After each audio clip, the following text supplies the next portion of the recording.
السلام علیکم ورحمۃ اللہ تعالی وبرکاتہ۔ نحمده ونصلي ونسلم على رسوله الكريم،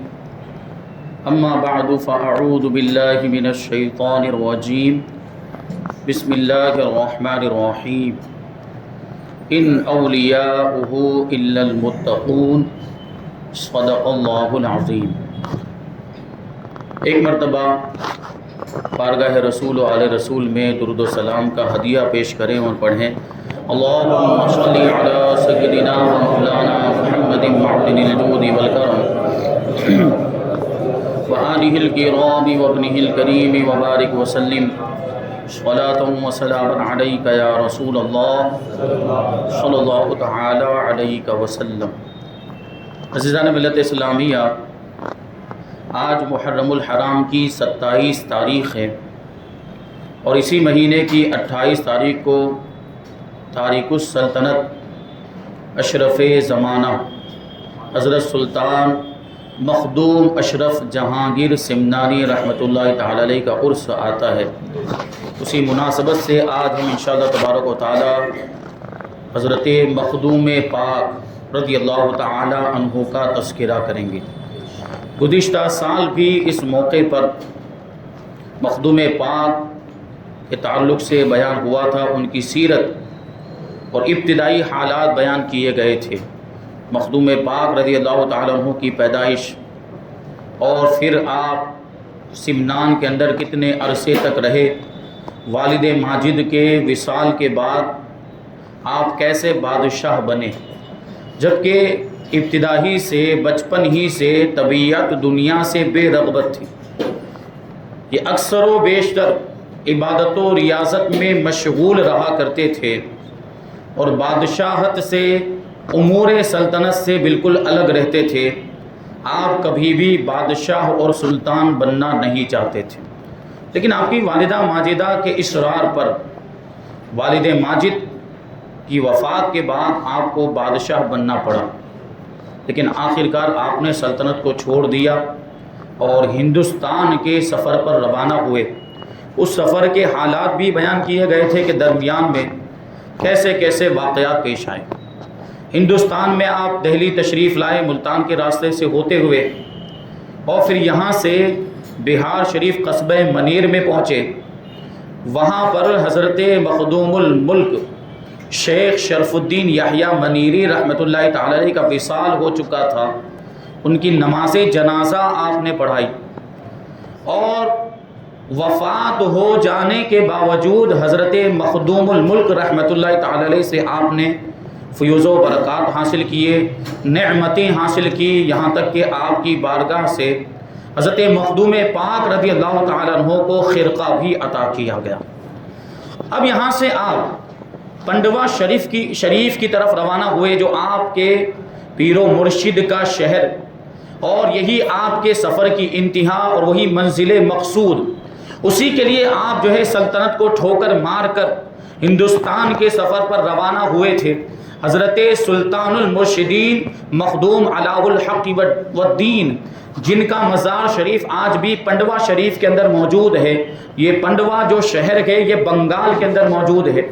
اور وہیں پر حضرت مخدوم پاک رضی اللہ تعالیٰ عنہ کے پیر و مرشد کی خانقاہ تھی، وہاں آپ اس کی طرف روانہ ہوئے۔ اب سفر کرتے کرتے پنڈوا شریف کے قریب پہنچ گئے، لیکن ابھی پنڈوا شہر کی سرحد میں آپ داخل نہیں ہوئے تھے کہ ادھر حضرت مخدوم علاء الحق والدین رحمۃ اللہ تعالی علیہ اپنے مریدین سے بار بار فرمانے لگے کہ جس کا میں 2 سال سے انتظار کر رہا تھا وہ 1-2 دن کے اندر آنے والا ہے، میں جس کا 2 برس سے انتظار کر رہا تھا۔ حضرت خضر علیہ السلام نے حضرت مخدوم عالم رضی اللہ تعالیٰ عنہ کو 70 مرتبہ مخدوم پاک کے آنے کی خبر دی تھی۔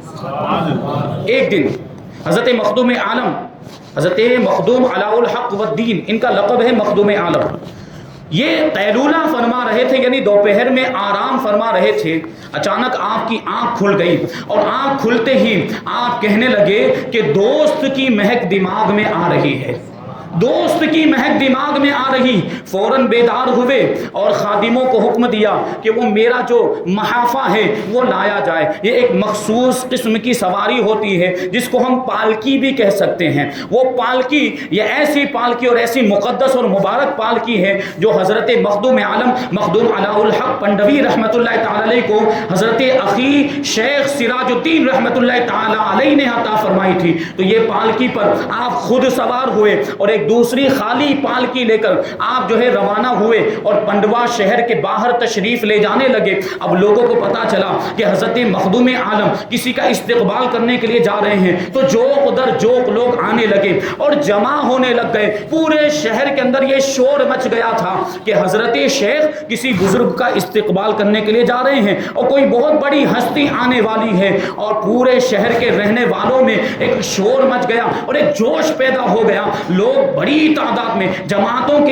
کی شکل میں حضرت کے ساتھ ہو گئے اور شہر کے باہر آ گئے۔ اب شہر کے باہر آنے کے بعد حضرت مخدوم عالم مخدوم علاء الحق پنڈوی رحمۃ اللہ تعالی علیہ نے ایک درخت کے نیچے پڑاؤ کیا اور وہیں پر آپ ٹھہر گئے، وہیں پر سارے لوگوں کو رکنے کا حکم دیا۔ تھوڑی دیر کے بعد سامنے سے ایک غبار سا اڑتا ہوا نظر آیا، ایک دھول اڑتی ہوئی نظر آئی، کیونکہ پرانے زمانے میں تو یہ سڑکیں جو ہیں اتنی پکی نہیں ہوتی اور گھوڑوں اور اونٹوں پر سفر کیا جاتا تھا، سواری کی جاتی، تو ان کے ٹاپوں کی وجہ سے اور ان کے پاؤں کی وجہ سے یہ دھول اڑا کرتی تھی اور غبار اڑا کرتا۔ تو پتا چلا کہ کوئی قافلہ آ رہا ہے، کچھ مسافر آ رہے ہیں۔ حضرت مخدوم عالم رضی اللہ تعالیٰ عنہ نے اپنے خادم کو بھیجا کہ جا کر معلوم کرو کہ کون آ رہا ہے، حالت دریافت کرو۔ آپ کے خادم گئے اور معلومات حاصل کرنے کے بعد واپس آئے، اور آنے کے بعد حضرت شیخ کی بارگاہ میں عرض کرتے ہیں کہ ایک نورانی شکل والے بزرگ ہیں اور سمنان کے رہنے والے، اور ان کا نام اشرف ہے،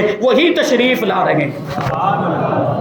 ساتوں قراءتوں کے حافظ حضرت مخدوم پاک رضی اللہ تعالیٰ عنہ۔ اب جب حضرت مخدوم عالم رضی اللہ تعالیٰ عنہ نے یہ سنا تو بہت خوش ہو گئے اور چند قدم خود آگے بڑھے۔ حضرت مخدوم پاک رضی اللہ تعالیٰ عنہ نے جب دیکھا تو بے ساختہ دوڑ پڑے اور قریب آنے کے بعد اپنے ہونے والے پیر و مرشد کے قدموں میں اپنے سر کو رکھ دیا ہے۔ اب مخدوم عالم رضی اللہ تعالیٰ عنہ نے حضرت مخدوم پاک رضی اللہ تعالیٰ عنہ کے سر کو اٹھایا، اپنے ہاتھوں سے پکڑ کر آپ کا سر اٹھایا، اپنے سینے سے لگا دیا اور بہت دیر تک سینے سے لگائے ہی رہے۔ اور پھر حضرت مخدوم پاک رضی اللہ تعالیٰ عنہ حضرت کی بارگاہ میں عرض کرتے ہیں کہ اللہ تبارک و تعالیٰ کا لاکھ لاکھ شکر ہے کہ میں اس منزل تک پہنچ گیا جس کی مجھے امید تھی۔ آج میں نے اپنی اس مراد کو پا لیا، اس امید کو پا لیا جس کی تلاش میں کب سے یہ سفر کی مشقتیں برداشت کر رہا تھا۔ تو حضرت مخدوم عالم رضی اللہ تعالیٰ عنہ ارشاد فرماتے ہیں کہ تم ہماری ہی نگرانی میں تھے، جب سے تم سمنان سے روانہ ہوئے ہر منزل پر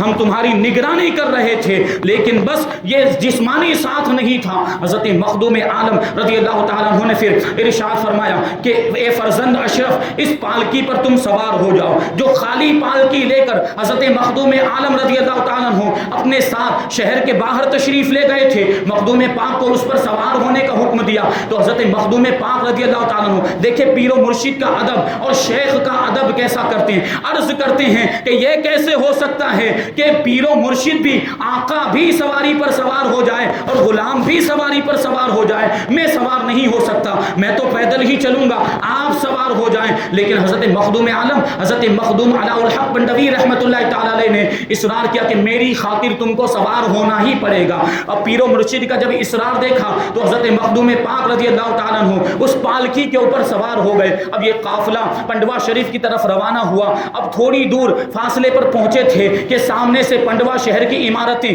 اور آبادی نظر آنے لگی۔ جیسے ہی شہر کے اندر داخل ہوئے حضرت مخدوم پاک رضی اللہ تعالیٰ عنہ اس پالکی سے کود کر نیچے آ گئے، بے اختیار اس سواری سے نیچے آ گئے اور عرض کرنے لگے کہ اب میرے اندر اور زیادہ اس پالکی پر بیٹھے رہنے کی طاقت نہیں ہے، اور زیادہ اب اس سواری پر میں سوار نہیں ہو سکتا۔ میں ایک غریب الوطن مسافر ہوں، یہاں پر اپنی مراد لینے کے لیے آیا ہوں اور تعظیم کے طریقے نہیں جانتا۔ یہ سرزمین تو وہ سرزمین ہے جہاں مجھے سر کے بل چلنا چاہیے تھا اور میں پاؤں پر کھڑا ہوا ہوں، اس لیے آپ نیچے آ گئے اور وہاں سے پیدل ہی روانہ ہوئے۔ حضرت مخدوم عالم رضی اللہ تعالیٰ عنہ خانقاہ میں اپنے ساتھ لے کر آئے۔ حضرت مخدوم پاک رضی اللہ تعالیٰ عنہ عنہ کو اور اپنے ساتھ بٹھایا، اور خادم جن کا نام عبداللہ تھا ان کو حکم دیا کہ دسترخوان لگا دیا جائے، اور وہ پانی لایا گیا، خادم پانی لے کر آئے اور حضرت شیخ کے ہاتھ پہلے دھلائے۔ اب حضرت مخدوم پاک رضی اللہ تعالیٰ عنہ کی باری تھی ہاتھ دھونے کی، تو آپ کے پیر و مرشد نے ارشاد فرمایا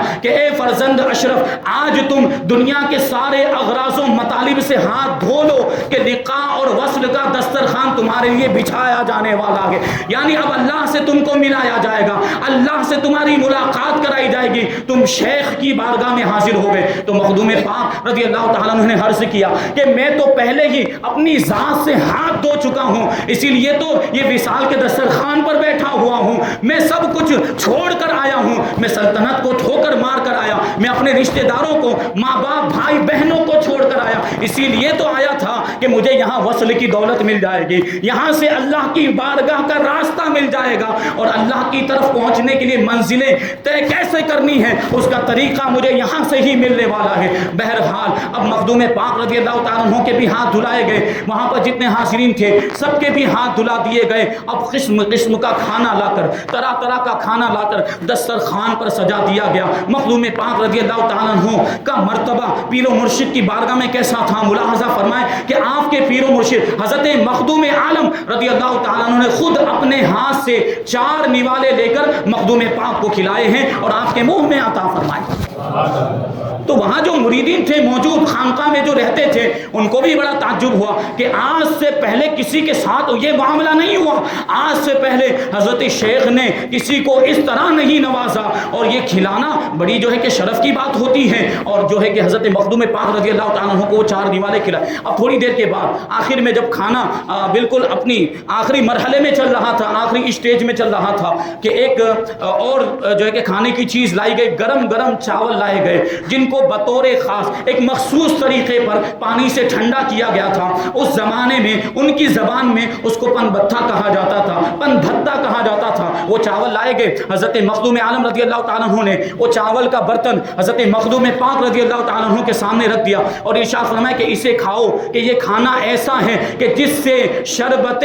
وصال کے پیاسوں کو تسکین حاصل ہو جاتی ہے، سکون حاصل ہو جاتا ہے، ان کی پیاس بجھ جایا کرتی ہے۔ بہرحال سب کھانا ہو چکا، سب لوگ فارغ ہو گئے، اب دسترخوان بڑھا دیا گیا۔ اب یہ ہوا کھانے سے فارغ ہونے کے بعد یہ پان کی گلوریاں لائی گئی، پان جو مخصوص انداز میں لپیٹا جاتا ہے اور بنایا جاتا ہے، اس کو تیار کیا جاتا ہے، اور جب بن کے تیار ہوتا ہے تو اس کو گلوری کہا جاتا ہے۔ تو پان کی گلوریاں یہ بزرگوں کی بارگاہ میں پیش کی گئی، اور پھر دیکھیں حضرت شیخ نے، مخدوم عالم نے پھر سے کرم فرماتے ہوئے وہ پان کی 4 گلوریاں اٹھائی اور حضرت مخدوم پاک رضی اللہ تعالیٰ عنہ کے منہ میں ایک کے بعد ایک عطا فرمائی، اور عطا فرمانا تھا کہ دل کی دنیا میں نمایاں تبدیلی ہوئی اور نمایاں انقلاب آپ کو محسوس ہوا۔ یہ تھا حضرت مخدوم پاک رضی اللہ تعالیٰ عنہ، آپ کیسے بارگاہ، یہ آپ کا بارگاہ میں حاضر ہونے کا طریقہ، اپنے پیر و مرشد کی بارگاہ میں حاضر ہوئے۔ اب یہ ہو گیا، اس کے بعد پھر جو ہے محفل سجائی گئی، اور حضرت مخدوم عالم رضی اللہ تعالیٰ عنہ نے اپنی ساری نعمتوں سے آپ کو نوازا۔ کھانے سے فارغ ہونے کے بعد آپ جو ہے مخدوم پاک رضی اللہ تعالیٰ عنہ کو اپنے حجرے میں لے کر گئے، اور تنہائی میں، ایک ہی تنہائی میں ساری نعمتیں آپ کو عطا فرما دی۔ تھوڑی دیر کے بعد حضرت مخدوم عالم رضی اللہ تعالیٰ عنہ وہ حجرے سے باہر تشریف لائے، تھوڑی دیر ٹھہرنے کے بعد پھر واپس اندر گئے تو مخدوم پاک پر عجیب و غریب کیفیت طاری تھی۔ تو حضرت مخدوم عالم رضی اللہ تعالیٰ عنہ نے حضرت مخدوم پاک کا ہاتھ پکڑا اور باہر لے کر آئے، اور اپنی جگہ پر اپنے قریب میں جہاں پہ آپ بیٹھا کرتے تھے حضرت مخدوم پاک رضی اللہ تعالیٰ عنہ کو بٹھایا۔ تھوڑی دیر کے بعد پھر آپ حجرے میں تشریف لے گئے، تبرکات والے حجرے میں جس میں تبرکات رکھے ہوئے تھے، اور تھوڑی دیر کے بعد سارے تبرکات لے کر حضرت مخدوم علاء الحق بندوی رحمۃ اللہ تعالی علیہ باہر تشریف لائے، اور آنے کے بعد جتنے بھی لوگ خانقاہ میں موجود تھے سب کو مخاطب کر کے کہنے لگے کہ یہ تبرکات یہ مشائخ سے اور بزرگوں سے مجھے ملے ہیں، اور برسوں سے یہ امانت کے طور پر میرے پاس موجود ہیں، میں اس کے حقدار کی تلاش میں تھا اور آج وہ حقدار آ گیا ہے، اور یہ اس حقدار کو ساری امانتیں میں دے دینا چاہتا ہوں، اس حقدار کے حوالے کر دینا چاہتا ہوں. اور وہ حقدار کون؟ مخدوم پاک رضی اللہ تعالیٰ عنہ تھے. چنانچہ لوگوں نے کہا کہ آپ سے بہتر اس بات کو کون جان سکتا ہے کہ کون حقدار ہے کون حقدار نہیں. اگر آپ نے مخدوم پاک کو حضرت اشرف جہانگیر سمنانی کو اس کے لائق سمجھا ہے تو یقیناً وہ اس کے لائق ہوں گے. چنانچہ حضرت مخدوم عالم رضی اللہ تعالیٰ عنہ نے وہ خرقہ مبارکہ، وہ جبہ مبارکہ جو سلطان المشائخ حضرت محبوب الہی خواجہ نظام الدین اولیاء رحمت اللہ تعالیٰ علیہ نے اخی سراج الدین شیخ سراج الدین کو عطا فرمایا تھا، اور ان کے ذریعے سے حضرت مخدوم عالم مخدوم علاء الحق پنڈوی رحمت اللہ تعالیٰ علیہ کو ملا تھا، وہ جبہ مبارک آپ نے مخدوم پاک کو عطا فرما دیا اور دوسرے تبرکات بھی عطا فرمائے. اب مرید بنا دیا. مرید ہونے کے بعد حضرت مخدوم پاک رضی اللہ تعالیٰ عنہ پیر و مرشد کی خدمت کرنے لگ گئے، اور 4 سال تک پیر و مرشد کی خدمت میں رہے. یہ تو 12 سال تک رہے، لیکن یہ پہلی مرتبہ جو حاضری ہوئی تھی اس میں 4 سال تک مخدوم پاک رضی اللہ تعالیٰ عنہ پیر و مرشد کی بارگاہ میں رہے،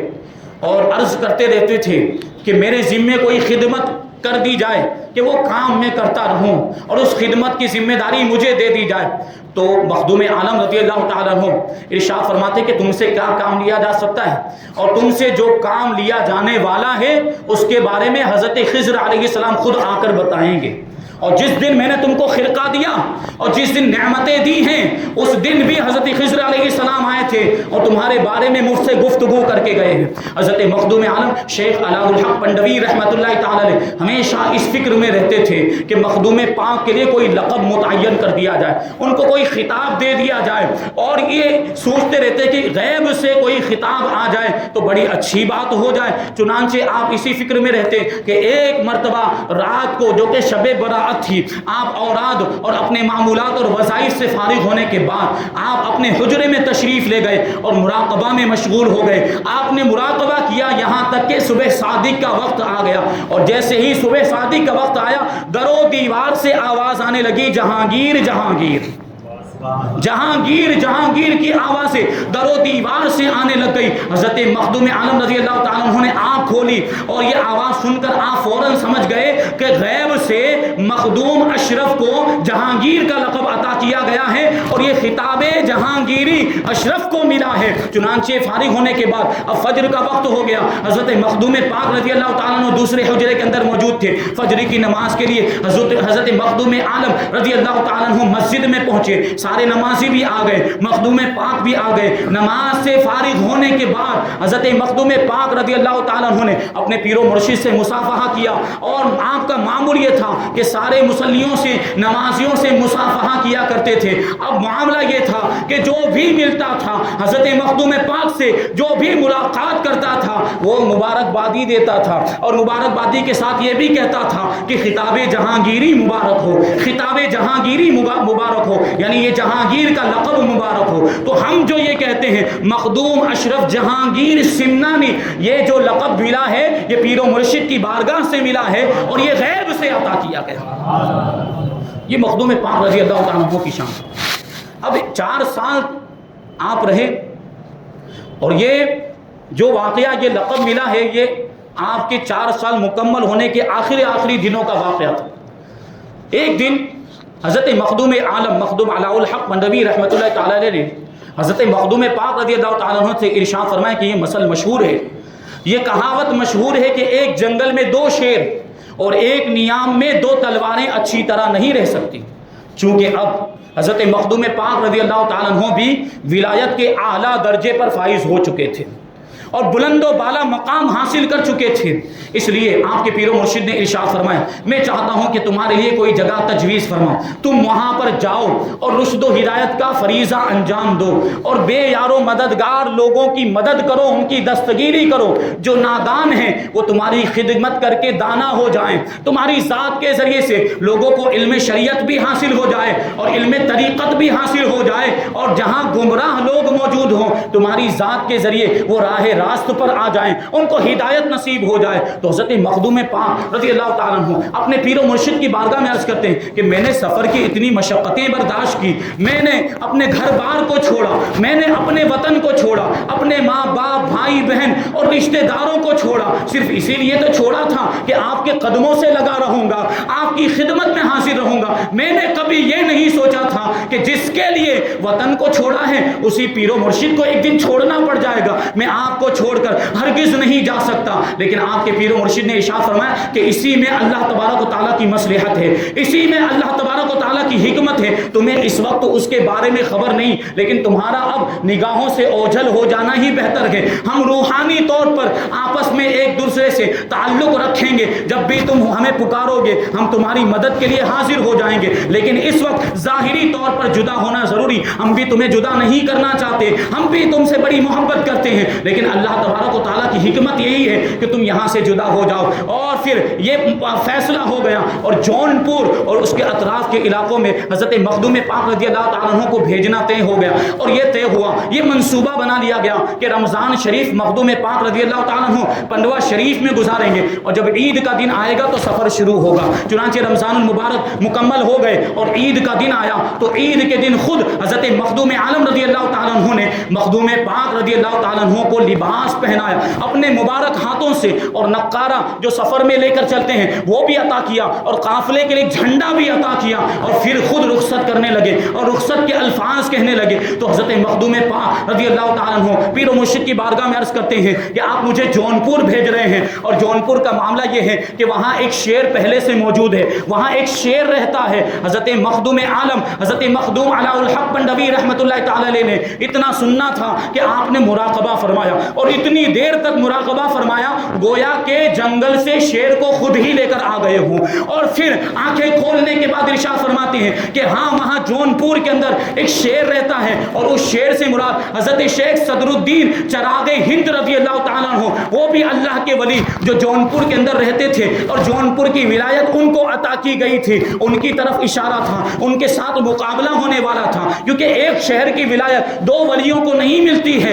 اس لیے یہ بات حضرت مخدوم پاک رضی اللہ تعالیٰ عنہ کو کھٹک رہی تھی. آپ کے پیر و مرشد نے ارشاد فرمایا کہ یقیناً جون پور میں ایک شیر رہتا ہے, لیکن وہاں ایک بچہ ایسا, یعنی شیر کا بچہ ایسا ہے جو شیر کے مقابلے میں تمہاری مدد کرے گا اور اس کے مقابلے میں تمہارے لیے کافی ہوگا. اور یہ جو شیر کا بچہ, اس سے مراد حضرت مولانا شیخ کبیر رضی اللہ تعالیٰ عنہ ہے. ایک واقعہ ہے. چنانچہ حضرت مخدوم پاک رضی اللہ تعالیٰ عنہ سفر پر روانہ ہو گئے, جون پور کی طرف چل پڑے, اور یہ قافلہ سفر کرتے کرتے جون پور کے اطراف میں پہنچا. اور جون پور کے اطراف میں ایک علاقہ ہے جس کا نام ہے ظفر آباد. حضرت مخدوم پاک رضی اللہ تعالیٰ عنہ جب ظفر آباد کی آبادی میں داخل ہوئے, آپ کے خادموں نے کہا کہ حضرت قیام کہاں فرمائیں گے, ٹھہریں گے کہاں؟ تو حضرت مخدوم پاک رضی اللہ تعالیٰ عنہ نے ارشاد فرمایا معمول کے مطابق مسجد میں ٹھہریں گے. ظفر آباد میں جو مسجد ہو وہاں پر ہم چلے جاتے ہیں اور وہیں پر رکیں گے, وہیں پر قیام کریں گے. چنانچہ یہ پورا قافلہ ظفر آباد میں ایک مسجد تھی جس کا نام تھا ظفر خان کی مسجد, اس مسجد میں پہنچ گئے, اور سارے مسافر وہیں پر سامان بھی اتار دیا گیا,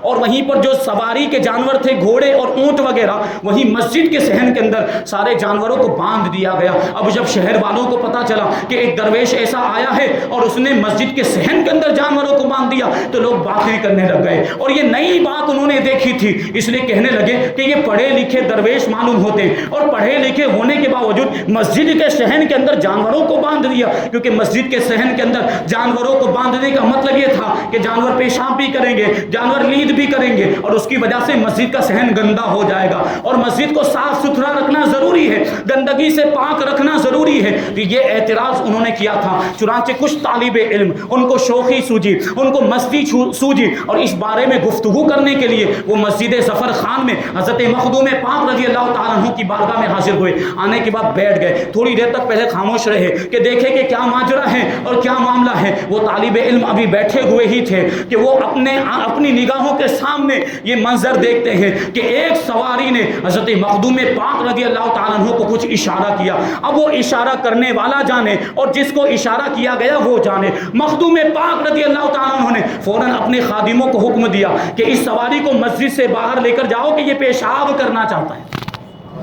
پھر تھوڑی دیر کے بعد ایک گھوڑے نے حضرت مخدوم پاک رضی اللہ تعالیٰ عنہ کو کچھ اشارہ کیا, تو مخدوم پاک نے اپنے خادموں کو حکم دیا کہ اس گھوڑے کو باہر لے کر جاؤ, مسجد کے باہر لے کر جاؤ کہ یہ لید کرنا چاہتا ہے. اب یہ جب منظر وہ طالب علموں نے دیکھ لیا تو مخدوم پاک رضی اللہ تعالیٰ عنہ نے ان سے ارشاد فرمایا کہ مسجد میں جانوروں کو نہ لانے کی وجہ یہی تو ہے نا, شرط یہی ہے کہ مسجد گندی نہ ہونے پائے, اور ہمارے جانوروں کے اندر یہ عیب پایا ہی نہیں جاتا, ہمارے جانور بھی مسجد کے آداب کو جانتے ہیں، مسجد میں پیشاب نہیں کرتے، مسجد میں لید نہیں کرتے، مسجد کو گندا نہیں کرتے۔ تو جو شرط تھی مسجد میں جانوروں کو نہ لانے کی وہ شرط مفقود ہے۔ لیکن ایک دوسری وجہ بھی ہے، ہم مسافر ہیں، ہم غریب الوطن ہیں، دور سے سفر کر کے آئے، آگے بھی ہمیں سفر کرنا ہے، اور ہم جانوروں کو اگر باہر باندھ دیتے مسجد کے باہر اور ہم ان کی نگرانی نہیں کر سکتے تھے اور جانوروں کو کوئی نقصان پہنچ جاتا یا جانور چوری ہو جاتے، اس لیے ہم نے جانوروں کو صحن کے اندر ہی باندھ لیا۔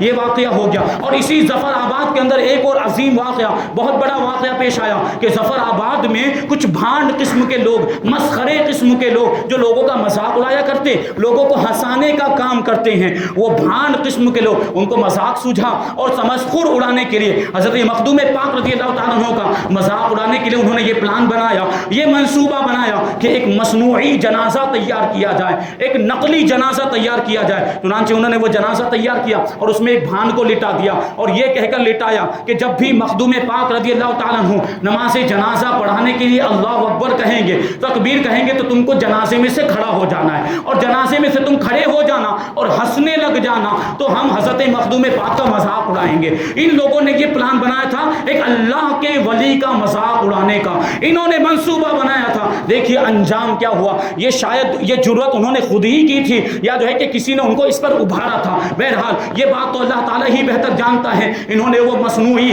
اور نقلی بناوٹی جنازہ تیار کیا اور اس جنازے کو لے کر روتے ہوئے، نقلی آنسو بہاتے ہوئے مخدوم پاک رضی اللہ تعالیٰ عنہ کی بارگاہ میں حاضر ہوئے اور آنے کے بعد کہنے لگے کہ ہمارے اس شخص کا انتقال ہو گیا، آپ جنازہ پڑھا دیں۔ مخدوم پاک رضی اللہ تعالیٰ عنہ نے خود جنازہ نہیں پڑھایا، اپنے ایک ہمراہی کو، اپنے ایک ساتھی کو حکم دیا کہ اجازت لے کر جنازہ پڑھا دو۔ چنانچہ آپ کے ساتھی، آپ کے ہمراہی، ہم سفر جو سفر میں آپ کے ساتھ میں آئے تھے، انہوں نے وارثوں سے اجازت لی اور جنازہ پڑھانے کے لیے کھڑے ہو گئے۔ اب ان کی پلاننگ تو یہ تھی کہ جیسے ہی نماز جنازہ پڑھانے والا امام اللہ اکبر کہے، وہ جو اندر بھانڈ لیٹا ہوا ہے اس کو کھڑا ہو جانا ہے اور اس کو ہنسنے لگ جانا ہے۔ لیکن ادھر مخدوم پاک رضی اللہ تعالیٰ عنہ کے ہمراہی نے اللہ اکبر بھی کہہ دیا، نماز جنازہ بھی شروع ہو گئی۔ لوگ جو ہے کہ انتظار کرتے رہے، وہ بھانڈ انتظار کرتے رہے کہ ابھی ہمارا ساتھی جنازے میں سے اٹھے گا اور وہ ہنسنے لگے گا، پھر ہم بھی مذاق اڑانے لگیں گے۔ لیکن حضرت مخدوم پاک رضی اللہ تعالیٰ عنہ کے ہمراہی نے ادھر اللہ اکبر کہا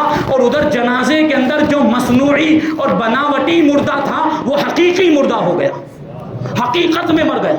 اب نماز جنازہ ختم ہو گئی۔ نماز جنازہ پوری ہونے کے بعد حضرت مخدوم پاک رضی اللہ تعالیٰ عنہ کے ہمراہی نے ان لوگوں سے کہا نماز جنازہ ہو چکی، اپنے اس مردے کو لے جا کر قبرستان میں دفن کر دو۔ اب وہ لوگ تعجب تو کر رہے تھے کہ منصوبے کے مطابق، پلان کے مطابق یہ اندر سے کھڑا کیوں نہیں ہوا۔ جب جنازے کو انہوں نے کھول کر دیکھا تو وہ آدمی جس کو انہوں نے زندہ رکھا تھا وہ مردہ ہو چکا تھا اور وہ مر چکا تھا۔ یہ ایک اللہ کے ولی کی کرامت۔ اب اس کا شہرہ پورے شہر کے اندر ہو گیا۔ لوگ جوق در جوق حضرت مخدوم پاک کی بارگاہ میں قدم بوسی کے لیے حاضر ہونے لگے کہ ایک اللہ کے بہت بڑے ولی آئے ہیں، صاحب کرامت بزرگ ہیں، ان کی بارگاہ میں حاضر ہونے لگے۔ اب چونکہ جونپور کے اطراف میں ہی یہ واقعہ ہو رہا تھا اور جونپور ہی میں حضرت چراغ ہند رحمت اللہ تعالی علیہ رہا کرتے تھے، تو جب مخدوم پاک کی اتنی زیادہ شہرت ہو گئی تو ان کو وہ شہرت پسند نہیں آئی، وہ شہرت حضرت چراغ ہند کو پسند نہیں آئی۔ اور اسی زمانے میں ایک واقعہ اور پیش آیا۔ میں نے ابھی ایک جو بات عرض کی تھی شیر کے بچے کی، حضرت مولانا شیخ کبیر رحمت اللہ تعالی علیہ پہلے انہوں نے ظاہری علم حاصل کیا، شریعت کا علم حاصل کیا، جب علم سے فارغ ہو گئے، عالم دین بن گئے، تو پیر و مرشد کی تلاش میں نکلے، شیخ کامل کی تلاش میں نکلے۔ اب انہوں نے ایک رات کو خواب میں دیکھا کہ ایک بزرگ ہیں جو نورانی شکل والے بزرگ ہیں اور جن کے بال سرخ ہیں، یعنی جن کے بال لال ہیں۔ اب دن میں انہوں نے جو ہے کہ ان کو مرید بنا دیا، وہ بزرگ نے ان کو مرید بنا دیا۔ اب دن میں جب آنکھ کھلی تو سوچنے لگے کہ وہ کون بزرگ ہوں گے، ان کو تلاش کرنا چاہیے۔ چونکہ جونپور کے اندر آپ تھے اور جونپور میں اس وقت حضرت چراغ ہند رحمت اللہ تعالی علیہ کا بڑا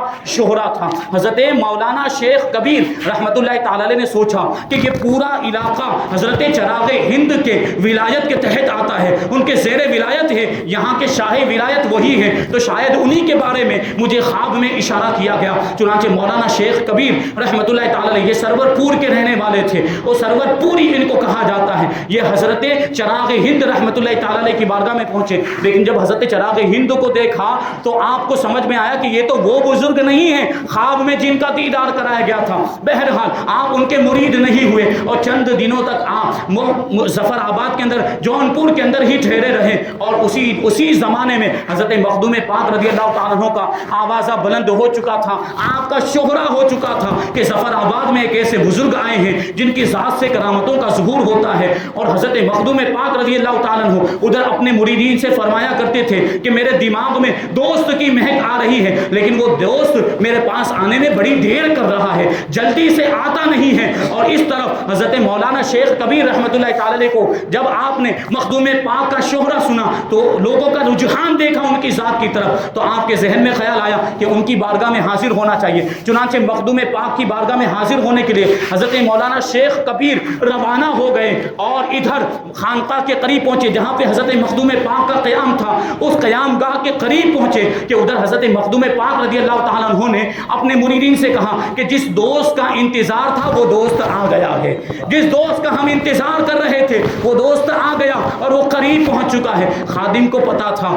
تو خادم نے پہلے ہی سے روٹی اور شربت تیار کر کے رکھا تھا۔ حضرت مولانا شیخ کبیر سرور پوری رحمت اللہ تعالی علیہ جیسے ہی قیام گاہ کے قریب پہنچے اور مخدوم پاک رضی اللہ تعالیٰ عنہ کے چہرے پر نظر پڑی، فوراً آپ کو یقین ہو گیا کہ یہ تو وہی بزرگ ہیں جن کا خواب میں مجھے دیدار کرایا گیا تھا۔ فوراً آ کر قدموں میں اپنا سر مخدوم پاک کے قدموں میں اپنے سر کو رکھ دیا اور مرید ہونے کی درخواست ظاہر کی۔ مخدوم پاک رضی اللہ تعالیٰ عنہ نے حضرت مولانا شیخ کبیر رحمت اللہ تعالی علیہ کو مرید بھی بنایا اور جو خادم نے روٹی اور شربت تیار کیا تھا وہ روٹی اور شربت آپ کو کھلایا۔ بہرحال جب حضرت مولانا شیخ کبیر سرور پوری جب مرید بن گئے تو حضرت چراغ ہند رضی اللہ تعالیٰ عنہ کو اور زیادہ دھچکا لگا، کیونکہ پہلے تو مخدوم پاک کی شہرت ان کو پسند نہیں آئی تھی، اور دوسرے یہ کہ مولانا شیخ کبیر سرور پوری رحمت اللہ تعالی علیہ پہلے ان کی بارگاہ میں گئے تھے مرید بننے کے لیے، حضرت چراغ ہند کے پاس گئے تھے لیکن ان کے پاس جانے کے باوجود مرید نہیں بنے۔ اب جب حضرت چراغ ہند کو پتا چلا کہ مولانا شیخ کبیر مخدوم پاک کے مرید بن گئے ہیں تو یہ کیفیت اور زیادہ بڑھ گئی اور یہ اس میں جو اور زیادہ اضافہ ہو گیا۔ پھر ان دونوں بزرگوں کے درمیان کیا معاملات ہوئے تھے اور انشاءاللہ تبارک و تعالیٰ اس کو آگے بیان کیا جائے گا، اور مخدوم پاک رضی اللہ تعالیٰ عنہ جون پور سے ہوتے ہوئے کہ چھوچا شریف کیسے پہنچے تھے، یہ ایک واقعات کی تفصیل ہے، اس کو انشاءاللہ آئندہ سال بیان کریں گے یا کسی اور موقع پر انشاءاللہ بیان کریں گے۔ اللہ تبارک و تعالیٰ کی بارگاہ میں دعا ہے کہ جو کچھ بھی بیان ہوا اس پر ہم سب کو عمل کرنے کی توفیق عطا فرمائے، اولیاء کرام کے نقش قدم پر چلنے کی توفیق عطا فرمائے، ان کے بتائے ہوئے چلے ہوئے راستے پر ہم سب کو چلنے کی توفیق عطا فرمائے، اولیاء کرام سے محبت کرنے، ان کے دامن سے وابستہ رہنے کی توفیق عطا فرمائے، اور اپنی اولاد کی طرف اولیاء کرام کی محبت کو منتقل کرنے کی توفیق عطا فرمائے۔ وما علینا الا البلاغ۔ السلام علیکم۔